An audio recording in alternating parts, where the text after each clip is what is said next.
5 साल के अंदर ही आसाम में बाढ़ ये भूतकाल बन जाएगा, कभी बाढ़ आ नहीं पाएगी। मोदी सरकार आसाम को बाढ़ मुक्त कराने के लिए कभी आतंकवाद, आंदोलन, गोलीबारी से जाना जाता था, वो आसाम आज रोजगारी, विकास और इंफ्रास्ट्रक्चर के लिए जाना जाने लगा है। मित्रों, मोदी जी ने समग्र पूर्वोत्तर को शांत करने का काम किया है। मित्रों, मैं आज आपको बताने आया कि कांग्रेसी जहां पर भी बैठे हैं ना, वो सुन ले। जवाहरलाल नेहरू ने 1962 में जब चीन की लड़ाई हुई तब कह दिया था बाय बाय आसाम। उसके बाद से कांग्रेस वाले भूल ही गए कि उत्तर पूर्व भी कोई चीज है, हमारा महत्व का प्रदेश। मित्रों, उत्तर प्रदेश से 3 गुना ज्यादा बड़ा भूभाग हमारे उत्तर प्रदेश। यहाँ पर जिस प्रकार की इंसर्जेंसी, जिस प्रकार का अलगाववाद हुआ था, मोदी जी ने कोई भाषण करे बगैर उसमें परिवर्तन लाया। कांग्रेस के शासन में भारत को तोड़ने की ये प्रक्रिया कांग्रेस मूक दर्शक बनी रही। उत्तर पूर्व में भारत को तोड़ने की प्रक्रिया कांग्रेस चुपचाप देखती रही। मोदी जी ने आकर भारत तोड़ने की प्रक्रिया को बंद कर भारत को जोड़ने का काम किया है। मित्रों, भारत को जोड़ना, जिन लोगों को भारत जोड़ना है उनके लिए उत्तर पूर्व में शांति और उत्तर पूर्व का विकास एक उदाहरण है कि भारत जोड़ने के लिए एक भी भाषण करे बगैर, कुछ और प्रयास करे बगैर कैसे भारत को जोड़ा जा सकता है, इसका ये उदाहरण है। हृदय से धन्यवाद करना चाहता हूं कि जिस प्रकार से तिरंगे को हर घर, हर दुकान, हर मकान आपने फहराया है, पूरा राष्ट्र आपको सलाम कर आपकी देशभक्ति का स्वागत करता है। जिस उत्तर पूर्व को भारत तोड़ने का एक अभियान बनाया था, आज मोदी जी ने अपने विकास और शांति के अभिगम से उत्तर प्रदेश को भारत जोड़ो का अभियान बना दिया है। मित्रों, ये मोदी जी की बहुत बड़ी उपलब्धि है।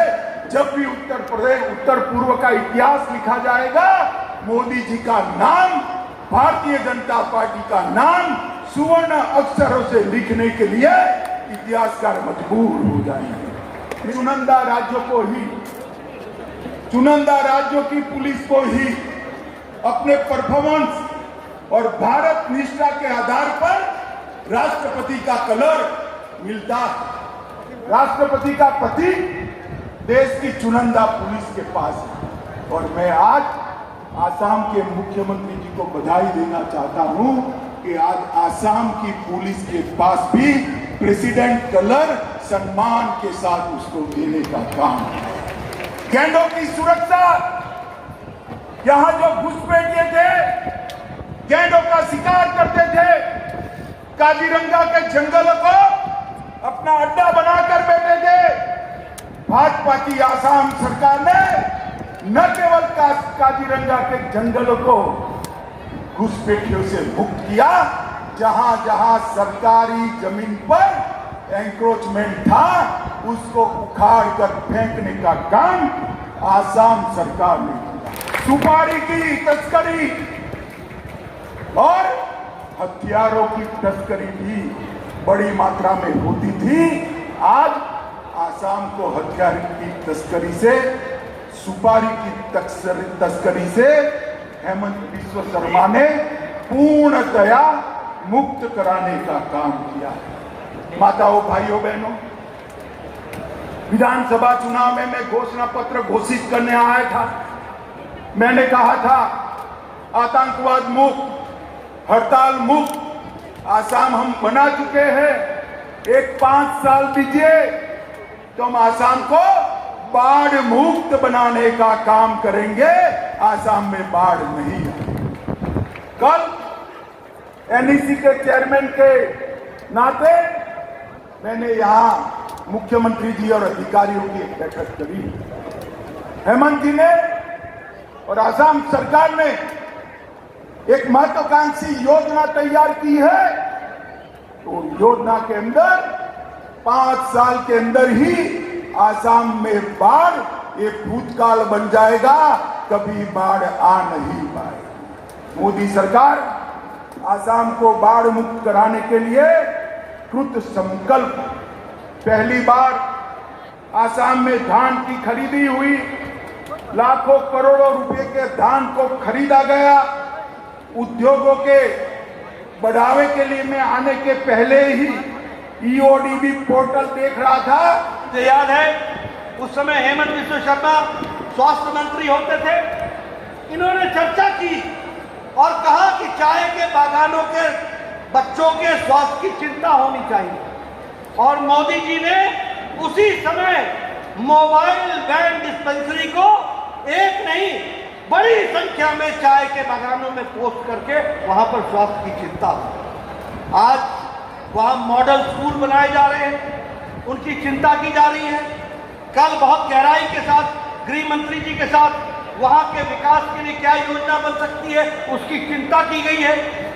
बाढ़ मुक्त असम खड़ा हो, इसको एक प्रण के रूप में हमारे गृह मंत्री जी ने लिया है। और मैं विश्वास के साथ कहता हूं कि आने वाले समय में असम बाढ़ मुक्त हो जाएगा, उसके लिए हम काम कर रहे हैं। मित्रों, आपका मैं ज्यादा समय नहीं लेना चाहता। हमारे योजनाओं के बारे में बहुत गहराई से हमारे हेमंत बिस्व शर्मा ने आपको बताया। गृह मंत्री जी ने आपको भारत की सुरक्षा के बारे में आपके सामने सारी बातें रखी। मैं एक ही बात बोलना चाहता हूं कि एक समय ऐसा आया था जब असम का अस्तित्व खतरे में पड़ गया था। उस समय अमित भाई शाह और हम खुद यहां पर ये नारा लगाते आए थे कि दिल्ली हो या गुवाहाटी, अपना देश अपनी माटी। मुझे याद है कि उस समय हितेश्वर साहित्य के पुलिस ने हम लोगों की पीठ लाल कर दी थी। हम भारत माता की जय बोल रहे थे और वहां पर विघटनकारी ताकतें यहां पर दंडना रही थी। उस समय हम लड़ने आए थे और आज आप कार्यकर्ताओं के कारण यहां कमल खिला है। मोदी जी प्रधानमंत्री के रूप में कार्य कर रहे हैं, गृह मंत्री जी के रूप में अमित शाह जी काम कर रहे हैं और विकास की एक नई बहार आई है। असम और उत्तर पूर्व मुख्य धारा में शामिल हो गया है। इसको गांव-गांव तक इस बात को प्रचारित भी करना है, लोगों को बताना भी है और मजबूत आसाम की नींव को आगे बढ़ाना है, उसको खड़ा करना है। मित्रों, मैं आपका ज्यादा समय न लेता हुआ कार्यकर्ताओं को फिर से मैं बधाई देना चाहता हूं। मैं ये कह सकता हूं कि ये कार्यकर्ता सम्मेलन जो एक जनसभा में परिवर्तित हो गया है, इतनी बड़ी संख्या। आज मित्रों, कोई भी पार्टी भारतीय जनता पार्टी से लड़ने के लिए जितना सामर्थ्य चाहिए, न विचार है, न मन है, न ताकत है, आज भारतीय जनता पार्टी अकेली पार्टी है जो विचारों से लैस है, कार्यकर्ताओं की ताकत के आधार पर है, जनता का समर्थन है, मोदी जी जैसा नेतृत्व है और देश में आपके साथ काम करने के लिए लोगों का वातावरण है। इसको हमको संभाल करके आगे बढ़ाना है। और मैं इसलिए कह रहा हूं मित्रों, आप देखिए, अभी हमारे गृह मंत्री जी जम्मू कश्मीर गए थे। हम जम्मू कश्मीर में किससे लड़ रहे हैं? पीडीपी, नेशनल कॉन्फ्रेंस, दोनों ही परिवार की पार्टियां। हम पंजाब में किससे लड़ रहे हैं? शिरोमणि अकाली दल, जो पार्टी परिवार की पार्टी है। अगर हम हरियाणा में आए तो चौटाला भाई परिवार की पार्टी है। अगर हम उससे नीचे आ जाएं तो उत्तर प्रदेश, इतना बड़ा प्रदेश, इंडियन नेशनल कांग्रेस ने अभी चुनाव लड़ा, 380 सीटों में 370 सीट में जमानत जब्त हो गई, वहां भी हम लड़ रहे हैं तो समाजवादी पार्टी एक परिवार की पार्टी है। अगर हम बिहार में जाए तो आरजेडी परिवार की पार्टी है। अगर हम वेस्ट बंगाल में जाए तो पीसी भाई को, ममता और अभिषेक परिवार की पार्टी है। अगर हम झारखंड में जाए तो परिवार की पार्टी है। अगर हम उड़ीसा में जाएं तो बीजू की पार्टी है। अगर हम नीचे जाएं असम में, अपने आंध्र प्रदेश में, तो वाईएसआर की परिवार की जगन मोहन की रेड्डी की पार्टी है। तेलंगाना वह भी केसीआर की परिवार की पार्टी है। तमिलनाडु जाएं तो स्टालिन डीएमके परिवार की पार्टी है। मित्रों, हमारी लड़ाई आज किसी विचार वाली पार्टी के साथ नहीं रह गया। एक तरफ हमारे से लड़ने वाले वंशवाद के समर्थक, परिवारवाद के समर्थक, विचारों से कौन, और एक तरफ राष्ट्रीय पार्टी भारतीय जनता पार्टी विचारों से युक्त और देश के लिए काम करने के लिए तैयार ऐसी पार्टी है। और इस पार्टी को मजबूती देते हुए देश को मजबूत करने का काम हम सबका है, और असम को मजबूत रखने का काम, विकास की एक नई छलांग लगाने का काम अगर है तो वो हम सबका है, और आप सबके कंधों पर वो जिम्मेवारी है।